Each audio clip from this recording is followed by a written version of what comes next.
Et voici la vidéo règle de Splendor, un petit jeu de gestion simple pour 2 à 4 joueurs à partir de 10 ans. C'est un jeu de Marc André, édité par Space Cowboy.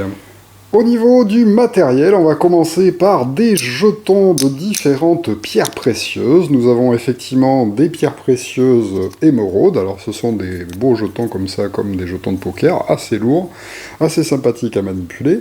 Nous avons des jetons saphir, nous avons des jetons rubis, des jetons diamants, des jetons onyx et enfin des jetons joker or, comme ceci. Alors, il y en a 5 de niveau or, en fait, et pour les autres pierres précieuses, il y en a 7 de chaque, qui seront donc disposées à côté du jeu, et à disposition des joueurs en début de partie. Ensuite, nous avons des cartes de développement de niveau 1, de niveau 2 et de niveau 3, de couleur vert, jaune et bleu. On va mélanger séparément chacun de ces paquets et les placer sur la table. Et enfin, nous avons une pile de tuiles nobles qui seront bien mélangées aussi en début de partie. Alors attention, si vous jouez à 4 joueurs qui est le maximum, vous allez utiliser tous les jetons. Par contre, si vous jouez à 3 joueurs, vous allez devoir retirer 2 jetons de chaque type de pierres précieuses qui seront définitivement retirés du jeu et qui ne serviront pas pour la partie. Si vous jouez uniquement à 2 joueurs, il faudra retirer 3 jetons de chacune des pierres précieuses. Attention, ça ne concerne que les pierres précieuses, ces retraits, et pas les jokers qui resteront toujours à 5 tuiles hors joker. Ensuite, vous allez révéler en ligne devant chacun des tas 4 cartes tirées sur le dessus du paquet au hasard et les mettre face visible. Enfin, vous placerez au-dessus autant de tuiles nobles qu'il y a de joueurs en jeu, plus 1. Donc par exemple, à 4 joueurs, on mettra 5 tuiles nobles face visible, alors qu'à 2 joueurs, on n'en mettra que 3. On prend donc ces tuiles-là, qu'on place face visible au-dessus du jeu, mais bien sûr au hasard, et les autres seront remises dans la boîte, elles ne serviront pas pour cette partie. Quel est donc le but du jeu? Eh bien, dans Splendor, nous sommes de riches marchands au Moyen-Âge qui allons tenter d'acquérir des mines de pierres brutes, qui allons ensuite essayer de les transporter, et puis acquérir aussi des ouvriers compétents pour pouvoir fabriquer des bijoux qui vont se vendre en fait dans les différentes boutiques, et en réalisant les plus merveilleux bijoux, nous aurons peut-être l'occasion de faire venir chez nous en fait les nobles les plus prestigieux du royaume, et à la fin, ce sera le joueur qui aura accumulé le plus de prestige qui l'emportera. Alors, le fonctionnement du jeu est assez simple. À chaque tour, les joueurs vont pouvoir acquérir des pierres précieuses sous la forme de jetons qu'ils placeront devant eux, et grâce à ces jetons, ils pourront acquérir les cartes qui sont à disposition en payant le coût qui est indiqué en bas à gauche. Lorsqu'ils recevront une carte, ils pourront la placer devant eux. Cette carte leur permettra de toucher des bonus pour pouvoir acquérir de nouvelles cartes. Et ainsi de suite, essayer d'accumuler différents types de cartes afin de faire venir les nobles chez eux, car les nobles, en fait, demandent que le joueur ait devant lui un certain nombre de cartes pour pouvoir venir chez eux et donner ainsi les points de prestige associés. Effectivement, chacune des cartes du jeu peut donner des points de prestige, et les nobles donnent des points de prestige en plus. Alors, au début du jeu, personne n'a rien devant lui, on va déterminer le premier joueur, ce sera tout simplement le joueur le plus jeune autour de la table, et ensuite on jouera dans le sens des aiguilles d'une montre jusqu'à la fin de partie. Alors comment ça va se passer? Eh bien, lors du tour d'un joueur, celui-ci va devoir choisir une seule des actions parmi les 4 disponibles.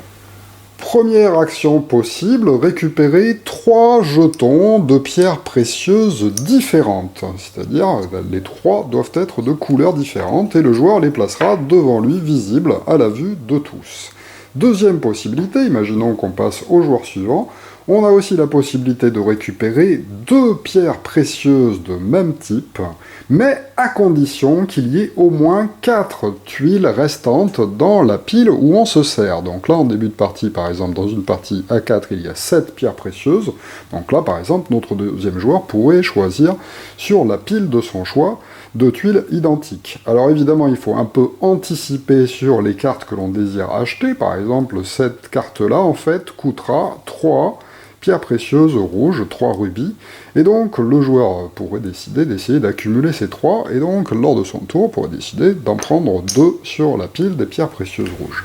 Troisième choix possible, un joueur, au lieu de prendre des pierres précieuses, peut décider de prendre une carte pour se la réserver pour plus tard. Imaginons que notre quatrième joueur n'ait pas envie de prendre des pions, mais il préfère récupérer une carte avant qu'on lui pique. Là, il se dit par exemple, il y a du vert sur 3 nobles, donc ce seront des cartes intéressantes, et bien il peut décider par exemple de réserver une carte verte qu'il a peur de se faire voler par un autre joueur. Là par exemple, j'ai vu que lui en a récupéré 2, tiens, je peux réserver celle-ci. Alors lorsqu'on réserve une carte, on va tout simplement la prendre et la laisser face cachée dans sa main en fait, enfin la prendre, nous on peut la regarder, mais les autres joueurs ne la voient plus. Donc il y a aussi un petit effet mémoire, quand on va essayer de se rappeler ce que les autres joueurs ont récupéré. Et dès qu'on récupère une carte disponible en jeu, en bonus, on reçoit un jeton or, et c'est la seule façon de prendre des jetons or. Effectivement, lorsqu'on récupère des pierres précieuses avec la première option 3 différentes et la deuxième option 2 identiques, on ne peut pas le réaliser avec les pions joker or. La seule façon de les récupérer, c'est de réserver une carte. Ceci étant fait, on remplace immédiatement la carte qui a été prise par une autre carte tirée sur le dessus du paquet qui se trouve à côté. La troisième possibilité permet d'acquérir directement une carte qui se trouve en jeu en payant son coût. Donc là, imaginons qu'on ait avancé un peu le jeu, que ce soit à ce joueur-là de jouer. Il désire acquérir cette carte, celle-ci coûte une blanche, une verte, une rouge et une noire. Il paye donc ceci à la banque. Hop, hop, et hop. Et il récupère cette carte qu'il va pouvoir placer immédiatement face visible devant lui et qui, à présent, va lui donner un bonus de pierre. Effectivement, chacune des cartes en jeu a une pierre de dessinée en haut à droite.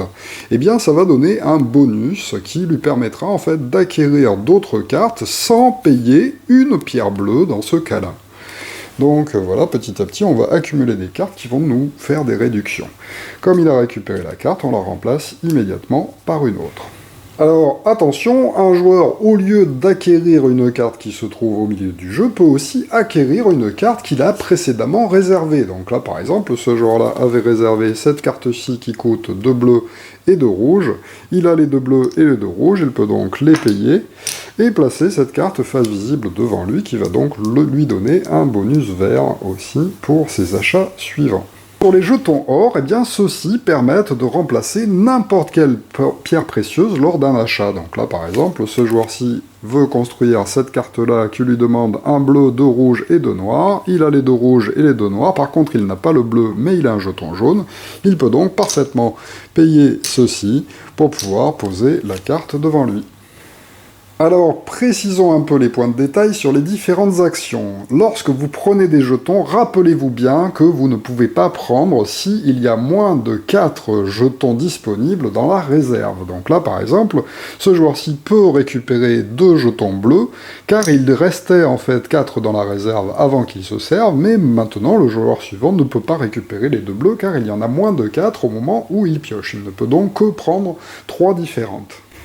Rappelez-vous aussi bien que les cartes posées devant vous sont des jokers permanents et qui vont rester jusqu'à la fin de la partie car on ne défaussera pas les cartes. Par exemple, si ce joueur décide d'acquérir cette carte qui coûte 2 blancs et 1 bleu, eh bien il va pouvoir payer les 2 blancs et le bleu lui est donné par sa carte bonus. Il va donc recevoir cette carte verte gratuitement.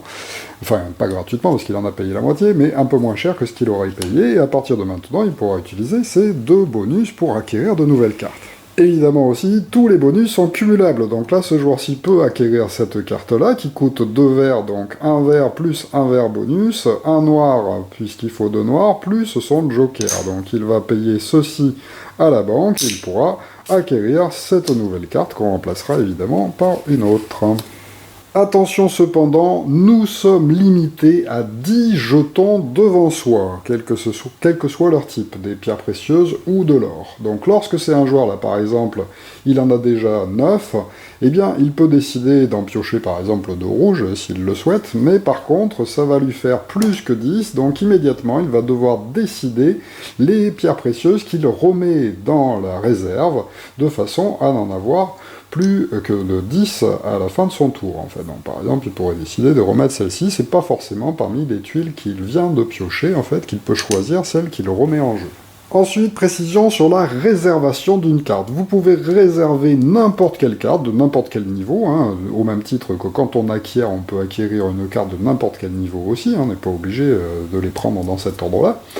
Mais on peut aussi décider, au lieu de prendre une carte qui est visible en jeu, de prendre une carte face cachée. Alors dans certains cas, par exemple, si le joueur veut absolument avoir un diamant qui coûte pas cher de niveau 1 et qu'il n'a pas le diamant correspondant, eh bien, dans ceux qui sont disponibles, il peut toujours tenter d'en réserver une au hasard en piochant la première du paquet.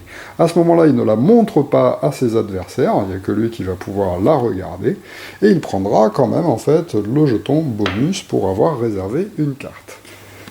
Attention cependant, on ne peut pas réserver plus de 3 cartes, donc vous ne pouvez avoir que 3 cartes de développement face cachée dans les mains, et vous ne pourrez pas en piocher une 4e si vous n'arrivez pas à les faire. Et le problème, c'est qu'il est interdit de les défausser. La seule façon de se débarrasser des cartes que l'on a pris en main, eh bien, c'est de les acquérir en les posant devant soi. Donc faites attention à ce que vous prenez.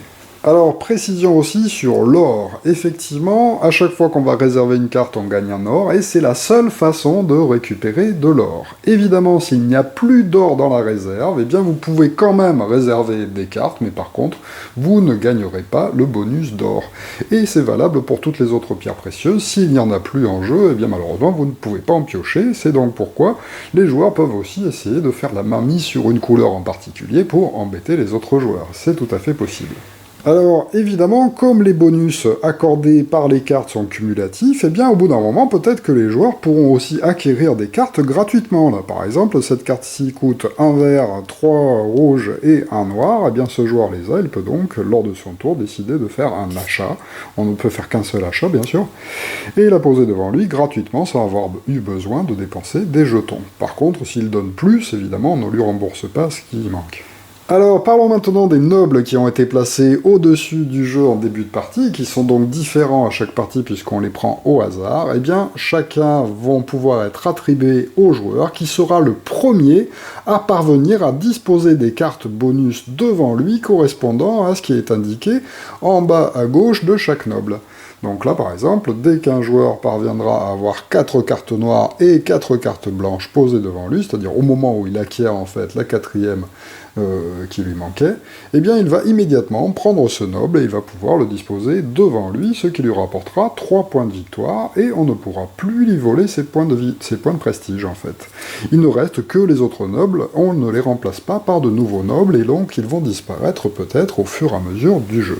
Alors, quand est-ce que la partie prend fin? Eh bien, elle va tout simplement prendre fin, quel que soit le nombre de joueurs, dès qu'un joueur va parvenir à obtenir 15 points de prestige devant lui, en cumulant les points de prestige gagnés sur les cartes, ainsi que les cartes nobles. Donc, par exemple, imaginons que ce soit à ce jour-ci de jouer, hop, qu'il paye ceci pour avoir le droit d'acquérir une nouvelle carte qui était au milieu de la table.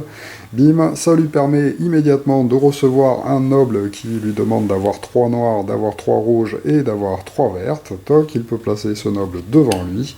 Immédiatement, au total des points, il dépasse 15 points. Eh bien, la partie va prendre fin à la fin, par contre, du tour en cours. On se rappelle que le premier joueur était le joueur le plus jeune autour de la table. Eh bien, si ce n'est pas le joueur qui se trouve juste avant lui dans l'ordre du tour qui termine, eh bien, on va finir le tour en cours jusqu'au joueur qui se trouve avant le premier joueur.